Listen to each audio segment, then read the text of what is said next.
Well, good morning, everybody. And let me say a couple of notes of appreciation. First of all, to the Prime Minister of Pakistan and to Field Marshal Munir, who were both incredible hosts. And whatever shortcomings in the negotiation, it wasn't because of the Pakistanis, who did an amazing job and really tried to help us and the Iranians bridge the gap and get to a deal. We have been at it now for 21 hours, and we've had a number of substantive discussions with the Iranians. That's the good news. The bad news is that we have not reached an agreement, and I think that's bad news for Iran much more than it's bad news for the United States of America. So we go back to the United States having not come to an agreement.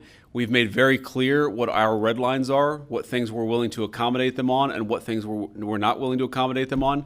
And we've made that as clear as we possibly could, and they have chosen not to accept our terms. Questions?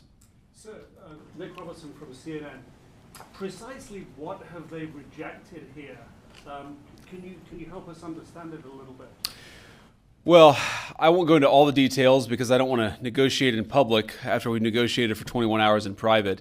But the simple fact is that we need to see an affirmative commitment that they will not seek a nuclear weapon, and they will not seek the tools that would enable them to quickly achieve a nuclear weapon. That is the core goal of the President of the United States, and that's what we've tried to achieve through these negotiations.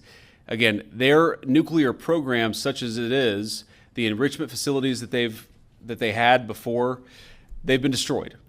But the simple question is, do we see a fundamental commitment of will for the Iranians not to develop a nuclear weapon, not just now, not just 2 years from now, but for the long term? We haven't seen that yet. We hope that we will. Jen. Was there a framework on anything? And also, did the Iranian frozen assets come up? And did you reach any conclusions on those frozen assets? We talked about all those issues, Jen, and we talked about a number of issues beyond that. And so certainly those things came up. But again, we just could not get to a situation where the Iranians were willing to accept our terms. I think that we were quite flexible. We were quite accommodating. The president told us, you need to come here in good faith and make your best effort to get a deal. We did that. And unfortunately, we weren't able to make any headway. Preston. Mr. Vice President, how often did you communicate with President Trump throughout the negotiations? There were reports that there were multiple rounds, where there were breaks in between negotiations. How often did you communicate with the president throughout those rounds, and what was he saying as you were going through these negotiations that you said fell short? Yeah, obviously we were talking to the president consistently. I don't know how many times we talked to him, a half dozen times, a dozen times over the past 21 hours.